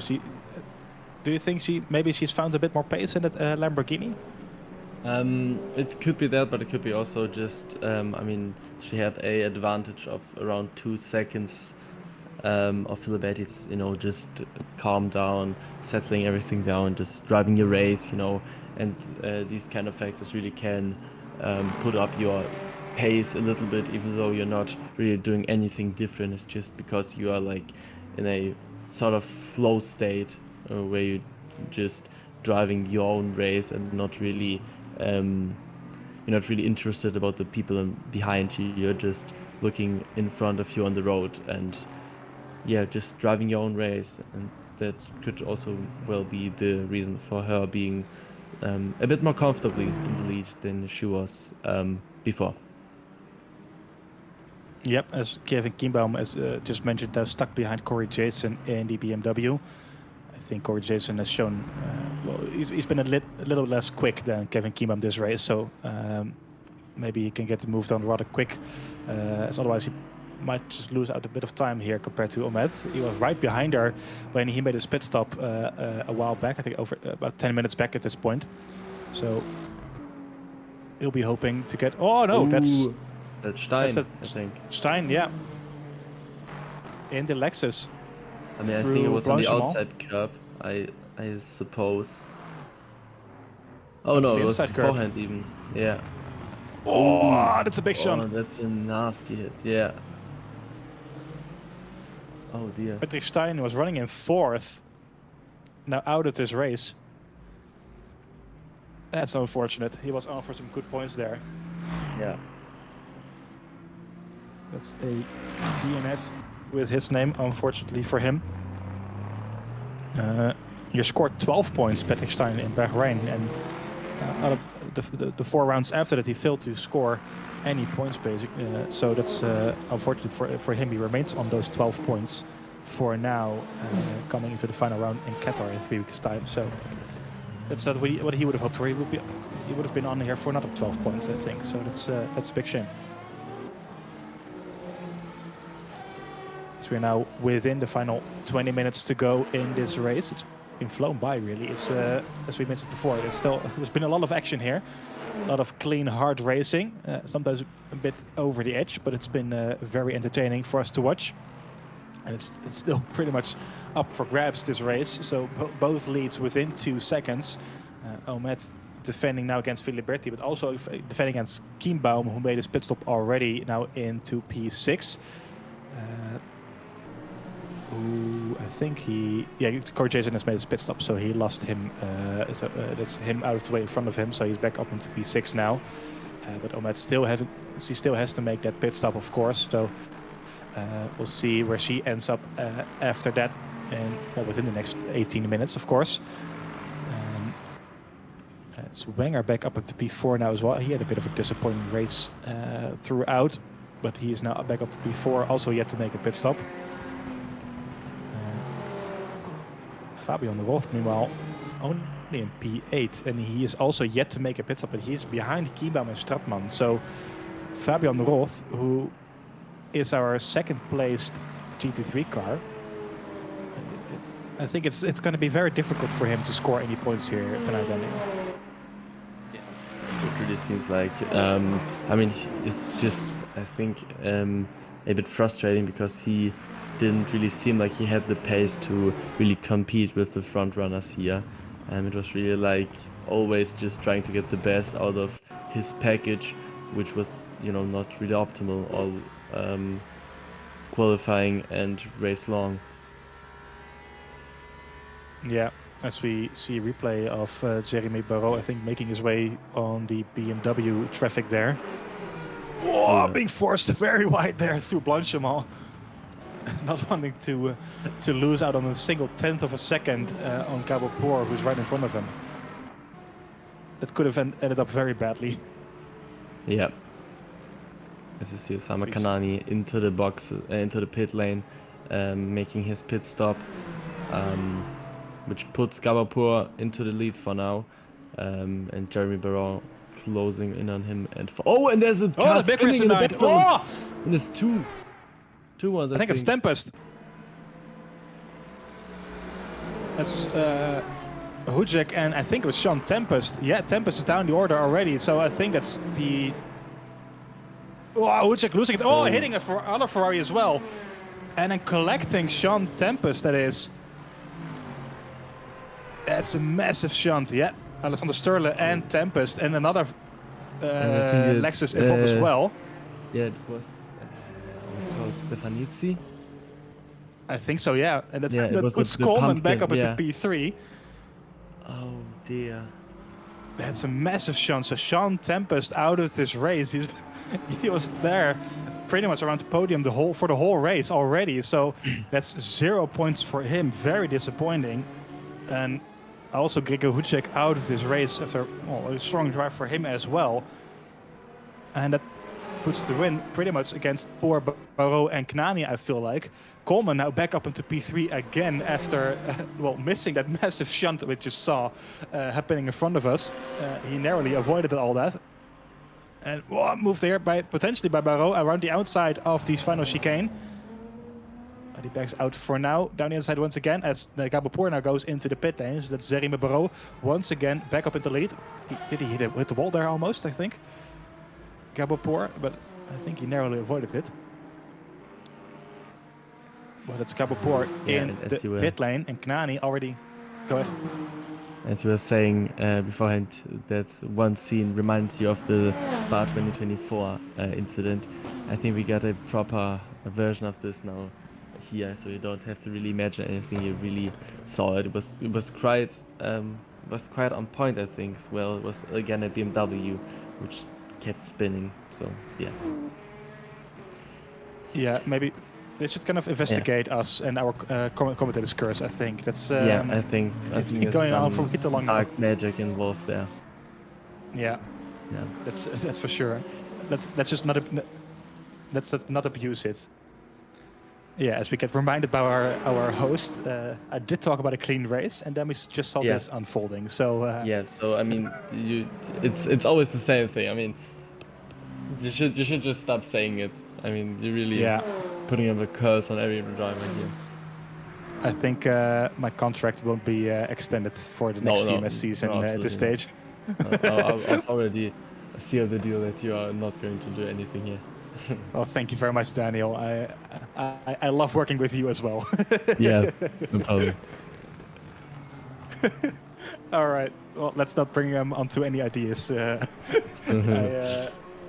Anyway, let's get back to the race then. It's still 13 minutes to go. It's been a very hectic race and a not so clean race at this stage, unfortunately. We lost many drivers already, especially front runners. The race should be clean after you said this now. So I really hope that the curse is happening now. The reverse curse. Yeah. Yeah. That sounds good. Oh. There we go. Yeah. And this That was Roth, a Fischer. I think, yeah, that was Fabian Roth, I think. Yeah. And the race wasn't going his way, and it's gone even worse. Once again, spinning there through the left-hand corner, and I think it was Kanani involved there. He just hit hit the rear of the Chevrolet Corvette. Oh, that's unfortunate. I think it's safe to say that Kanani will get a penalty for that post race. I mean, it surely will be looked up by the stewards. That's safe to say. Yeah. Right, so that's going to be something to look for coming into the final round of this race. As we see a load of penalties, pit stops in the GT3 field. Ohm has made her pit stop. And she is behind Kienbaum, but only just though, 0.3 of a second. There you see the battle. No, she is in front, actually. Was forcing the Ferrari off. Side-by-side throw. Rouge, Radion. And that's Omet, who has lost the lead on Kevin Kienbaum. Only just though, so within half a second there, and she might have been able to defend it a little bit if the Ferrari hypercar wasn't there coming through as well as Gabapur, I think. But she lost out the lead on Kevin Kienbaum, back up into a net P2. Jamie Loke is still to make his pit stop in this race. Of course, you're not obligated to make a pit stop if you can make it to the end, but I would imagine that he will make one. So that's going to be interesting to see how that goes out. All the hypercars have made their pit stop though. So that is Barrault in a actual lead of the race in the Valkyrie. And the 420 Valkyrie, 1.5 seconds up the road from Kanani. Gabapur in P3. And Rune Koolman, a very strong drive back up into P4 in the Valkyrie as well. So very impressive. But Barrault at the moment, he seems to have the best cars in his hand to get the race win here over the line in the next 10 minutes. As I say, that it will be a massive crash, of course, but let's hope for him it won't be his car. Gabapur, we talked about this before, and Daniel, Gabapur potentially could be on to steal the championship here, but now in P3 it seems a bit less unlikely, a bit less likely. Yeah, it really seems. I mean, it's just Havunto, the second hypercar running into P5 currently as it stands. So I think the gap won't be big enough to steal the championship just now. But you know, that's. Oh, I think there's maybe. Was this a spinner or just my eyes just blunder into what was this? I think everyone is still in one piece. Yeah. Yeah. Okay. Then it just was me. Yeah. You're imagining things. Yeah. No, it was. I think it was into the comps. No, not the comps. How was it called? Blanchiment. I just saw a GT3 like the rear of it stepping out of it. So maybe just my eyes tricking me. Or, yeah. I mean, we haven't seen a yellow flag, so. It's the traumatic events of this race that have spiraled us down on now, causing us to see things. Your horrendous calls in terms of tidy and untidiness of the race. Yeah. Yeah, the commentator's curse has struck us as well.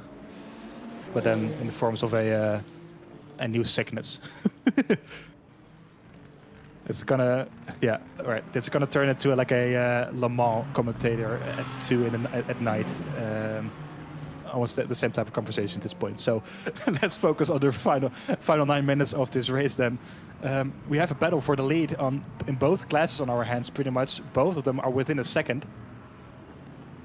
Omet being overtaken by the Toyota around the outside there through No Name. That is, I think it's No Name. But both of the classes within 0.8 of a second now, with Kanani right behind Jeremy Barrault. Now remember, Kanani did make contact with Fabian Roth earlier on, so that might be investigated after the session. We don't know, of course, at this stage, but it might be looked after.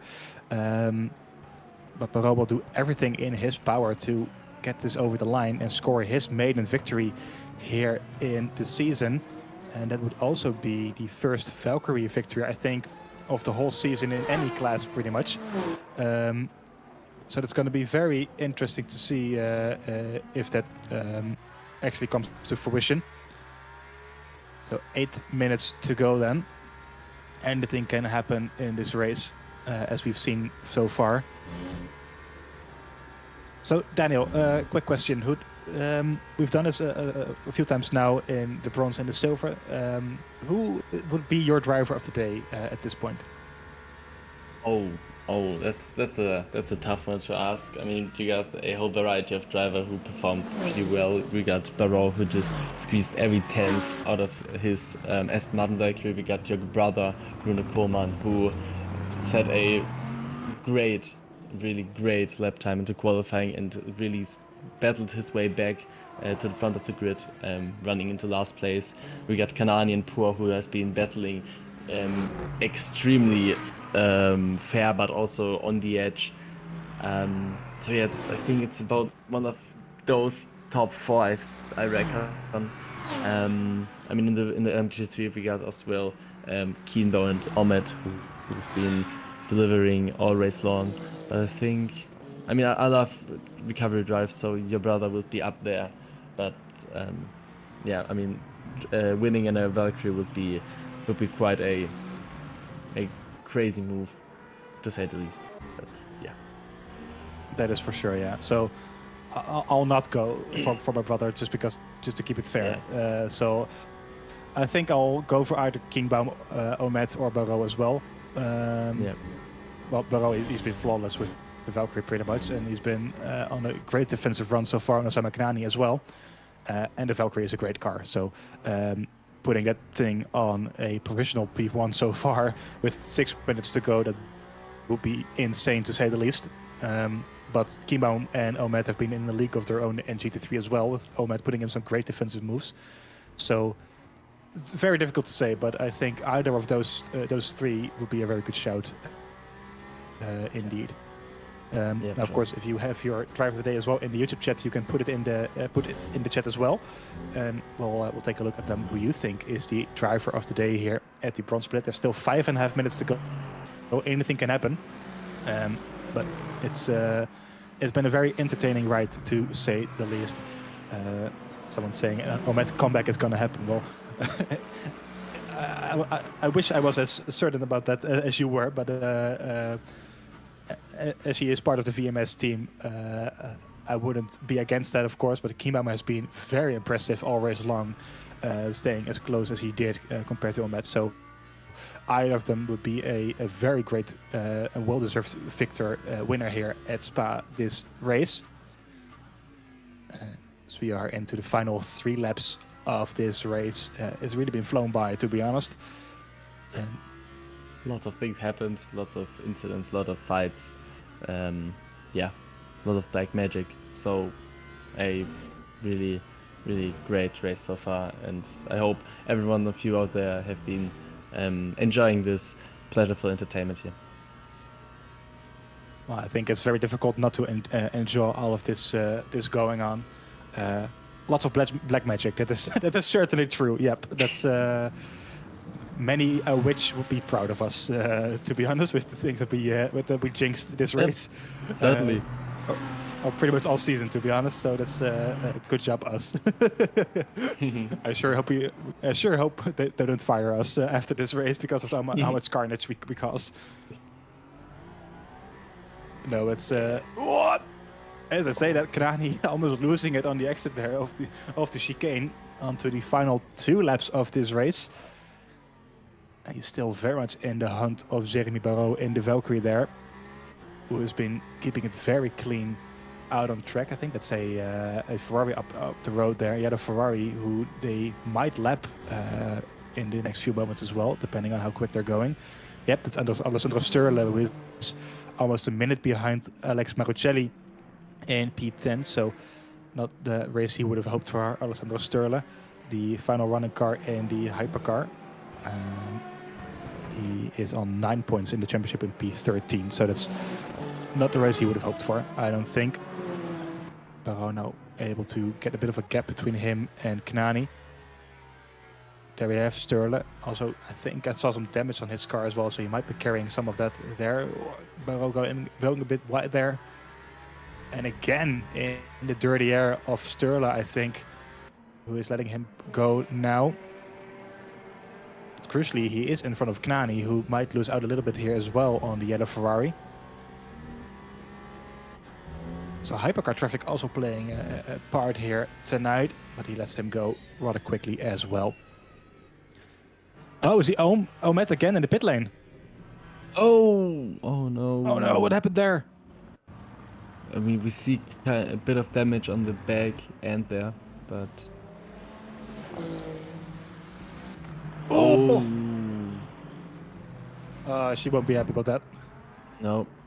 I think she had a drive-through. Yeah, it seemed like it. It briefly popped up, so I think that's a drive-through and back into P5. Ah, no.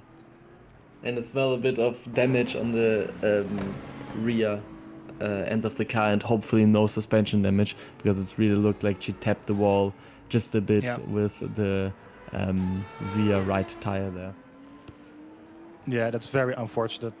So back up into P5 it is for Omet, as we're now on the final lap of this race with 1 minute and 40 to go. So these cars will reach the finish line when the clock has come down to 0. There's a bit of a rough exit for Jérémy Barrault there after the chicane up into Rouge and Radion. Knani not leaving an interview room. He's tried to fight him as much as he can, but he's still in P2 right now, almost 2 seconds behind Jérémy. So I'm not going to call it just yet, but Jérémy is looking very comfortable at the moment in that Valkyrie on this final lap of the race. It is still Gabelpoor in 3rd and Coleman in P4, who has closed down the gap just a little bit. So it was about 11 seconds, now 8.5. So he's been showing some great pace out there. And it's Havunto in P5 at the moment. So he will take the championship fight to the final round in Qatar as it stands, which is going to be very exciting for us. Same for LM GT3 with Fabian Roth failing to score a single point, I think.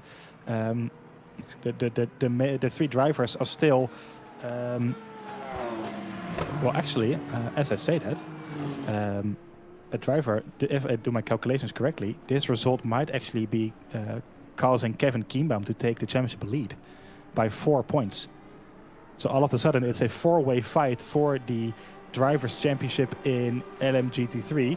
It's going to be very close. Meanwhile, one final move for Knani potentially. I think he's a bit too far back. Yeah. I don't think he'll be able to get this done. Not. Oh no! That's too much. That was too much. And he backs out of it. Oh. Yeah. So that's that done. It's yeah, very much so. But it is Jérémy Barrault who takes his first victory at the VMS in the Aston Martin Valkyrie with Oussama Knani in P2. Gabelpoor has actually pit on the final lap as well as Coleman. Oh, they're back into pit lane. Never mind. I got scared there for a second. So it is Gabelpoor in P3 with Rune Coleman in P4 and Havunto in P6 in the end. So a great recovery drive from Rune Coleman after a disappointing first 2 laps, but a very nice victory for the Valkyrie in the hands of Jérémy Barrault in first place. So the championship will go to the final round of the season in Qatar in 3 weeks' time in Hypercar. And the same can be said for the LM GT3 folder. So with Kienbaum winning this race, it will put him into the lead of the championship by 4 points. Yeah. So it's, I think, 19 points between the top 4 coming into the final round of the season.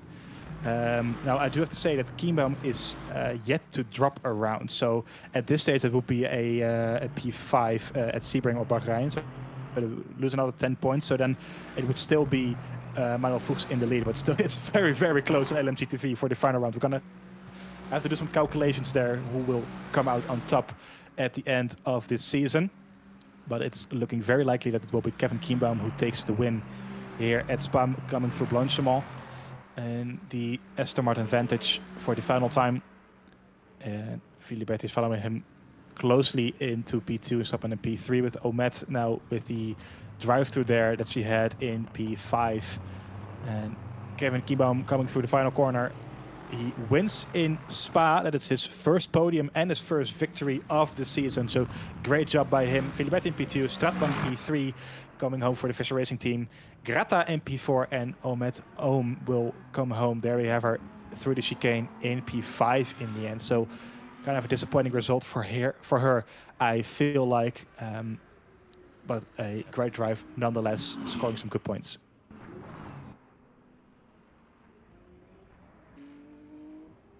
Well, Daniel, that was a very exciting race. It had everything. It had close battles. It had incidents. It had carnage. It had like split second decisions. It had really it impressed me. It was great watching this, and even greater commentating this and having everyone out there listening and watching this.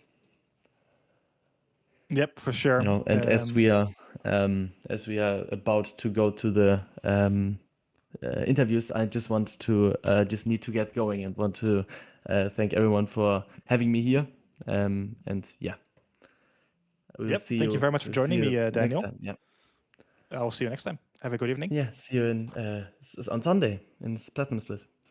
Yeah, I might be there. Yeah, I'll let you know. Oh, yeah. All right. Goodbye then. Have a good evening. And let's take a look then at the results here of the VMS bronze race. It is Kevin Kienbaum who takes the win in LMGT3 with Filiberti in P2. Alex Stratman in P3, rounding up the podium with Giampiero Gratta in P4. Omet Ohm comes home in P5 in the end with Fabian Wenger in P6 after a difficult race. Jamie Loke in P7, scoring some good points. Corey Jason in P8 with Fabian Roth in P9. So he did score 2 points there in the end. Maurice de Rauder in P10, rounding up these points scoring positions. There you have Alexander Radosevic, who had a big crash there on the big straight, but he did come across the finish line in P11. Davide Stefanizzi, Greko Hucek, Patrick Stein, Jack Boger, and Merwan Banwada failed to see the checkered flag. And in Hypercar, it is Jeremy Barrault who takes the win in the Aston Martin Valkyrie ahead of Osama Kanani in P2. Gabo Poor rounds up the podium in P3. And Rune Koolman scoring a P4 in the end in the Valkyrie as well. After a difficult race and difficult start, but with a very, very dominant pole position. We'll talk to him in a little while as well. But P4 in the end, he will be happy with that. Joao Vunto in P5. Jessica Hoffman, she scores a 6th place in the end in the BMW. It is Mattia Bortolin in P7, Riccardo Tracciani in P8, Riccardo Diana in P9, and Alex Marucelli in P10. Then we have Alessandro Sterle in P11 and Sean Tempest, who had a massive crash on the main straight as well. He failed to see the checkered flag. So that is the 5th round, the second to last round of the season in bronze, done and dusted. We have a load of interviews to go through, so I'll quickly get them all. We'll quickly go through them and have some conversations with the finishers here tonight. And let's see. I think we'll start with the LMGT3. So we're going to start with. Let's start with Corey Jason, who finished in P8. There we have Corey Jason. Good evening, Corey. Can you hear me? Yeah, I can hear you loud and clear, mate. Good evening. There was a very hectic race from our part. How was it from your perspective? Well, from my perspective, it wasn't too bad, I'd say, because I can't remember his name, but Banan, I don't know his name. I don't want to butcher his name or anything like that, but he ended up having like some technical difficulties with his wheel, so he just on the formation lap he was just stopped on the track and everybody was going forwards, and me and I think it was Fabian Roth, we were just like 20 seconds behind from the start, so we were just trying to catch up because we started way before the chicane, the last turns, so we were just trying to catch up for the whole race. But overall, for getting a P8 from P15, I was quite happy with that. So there was quite a few spins that I could see happening like 10 seconds in front of me. But yeah, like from what I've seen people spinning, yeah, it was quite hectic. But I think for me and Fabian Roth, we were just in our own little world, just racing really. But it is what it is with being held up right at the start. But we just tried to make what we could with the situation, really. Yeah, that must have been disappointing to start a race like that. So, in the end, you did score 4 points in the championship, which is very nice. So, do you feel like your pace would have been good enough to score some more points if you hadn't had that bad start? Yeah, 100%. I reckon I would have been at least probably P5. I was making a few mistakes here and there because I did practice for this race quite like for a couple of days. But yeah, like I reckon I would have been at least like P5 or P4 at least with the amount of people that were slowing each other down at the start. But I reckon I would have probably been slowed down as well because I weren't the fastest on the track, but I could have scraped up a few positions from the other people slowing each other down, and the hypercar incidents taking a few. Well, from what I've seen, like a few of them were taking, well, accidentally turned into a couple of GT3s. But overall, it was a good race. It was a good race for me and Fabian Roth. Well, congratulations on some points nonetheless, and hopefully the pace is there as well in Qatar in 3 weeks' time. So hopefully we will see you there. Yep, yep, All right, have a 100%. good You'll evening, see and me thank you. there. No, thank you for Good. interviewing me, mate, and take it easy. All right, have a good evening. Yeah, bye. All right, and then we will go to let's do Alex. No, we'll do our very own Omet because he finished in P5. Good evening, Omet. Good morning. Good morning, as you always say. That was a bit of a hectic race, to be honest. What happened to you in the end with you going to the pit lane? So basically, um, I was too hyped. Like I was catching up to the car in front of me, right? And I really wanted to battle them. And then, after the camel straight, there's like a right, left, right. I know the name, right? Mhm. You know how like on the left, you ride the outside of the track. You can cut a lot. I accidentally cut a little too much, and then I didn't slow down enough. I thought I did. I didn't. And then, I got a drive through, which you did not see. Okay, no one saw anything. As far as I'm concerned, I'm P1/P2. Okay, um, P5 is a hoax. Well, if you turn the 5 around, you basically have a 2. I don't know what kind of glasses you're wearing, but that's true. Well, your pace was great though out there. So No, do you feel like the people you can behind me fight? really deserve the win. I was like, being a street racer. I was so dangerous. I'm sorry, guys. Not sorry. You provided some great action though. It was very fun to watch. So Hey.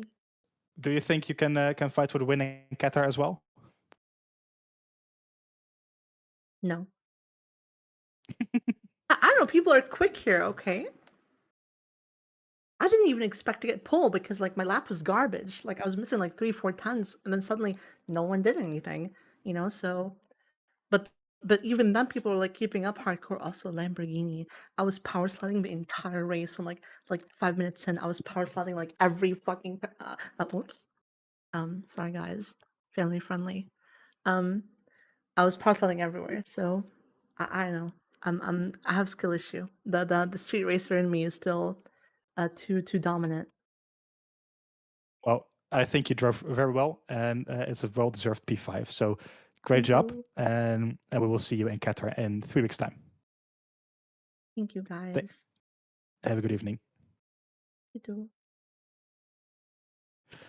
All right, then. And the final GT3 driver is Alex Stratman, who finished in P3 in the end.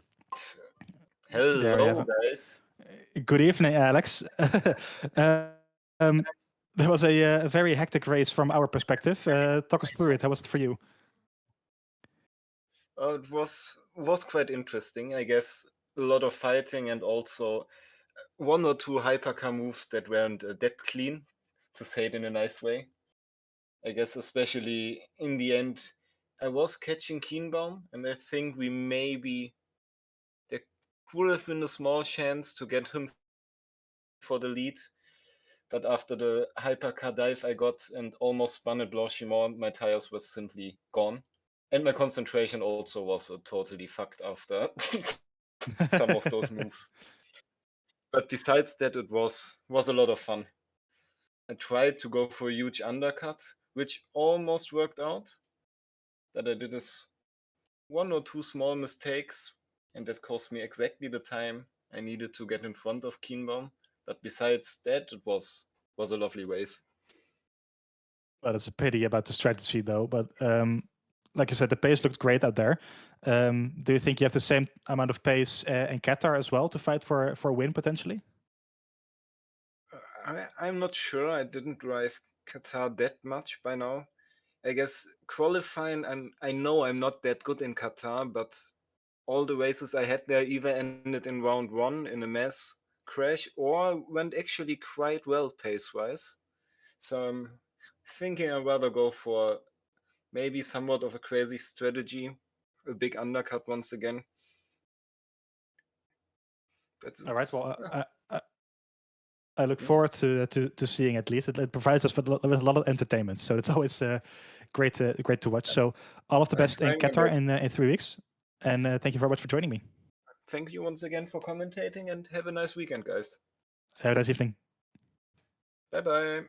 Bye bye. All right, and then the first of the hypercars. Let's just start with the winner of hypercar. We're gonna do the other way around. It is Jeremy Barrault who won the race here at Spa. Good evening, Jeremy. Can you hear me? Yeah, I hear you. Yeah. Good evening. Good evening. Well, first of all, congratulations on the victory. That was a great drive from our perspective. Talk me through it. How did it go for you? Yeah, I had to say, the quali wasn't that good. I had more pace in the car for the quali, so I was a little bit mad about that. And then I drove and got lucky in turn one and overtook one guy. And then it was a hard race because I really had to manage the traffic, and I think I turned someone off a GT3 BMW. I'm really sorry for that, but yeah. And then I had the idea to fuel save one lap to get an overlap and do less time in the stop and get so to the end, and it worked out. Great strategy work there from you. Were you expecting the kind of pace that you had there? Were you expecting to fight with for the lead? Not for the lead, but for P3 to 4, yes. I had a race with my team, Pulse Racing, and we drove the Fischer Liga, and there I won also on Spa, so I knew what pace I could go there. Yeah. Well, it was a very, very great drive. Do you think you have the same type of performance in you for Qatar as well, or is it going to be a bit more difficult? Yeah, it will be pretty difficult, I think. I don't like Qatar. We had some bad races there in the 8 hours. Yeah, I will do a lot of training and look what happens. All right. Well, all the best from me and from the rest of the team here. So congratulations once again on the victory, and we will see you then. Thanks. Yeah, have a great evening. Have a good evening. Bye-bye. All right, and then the next driver is Usama Knani, who finished in P2 in the end. Good evening, Usama. How are you feeling after that? I don't know, dude. I'm really sad. This time I coped in Fuji. I coped really hard, but now there's no excuse. I messed up everything possible, and yeah, it was really. This is like a day to forget, honestly. Did you feel like the win was yours pretty much? Did you lose the win here?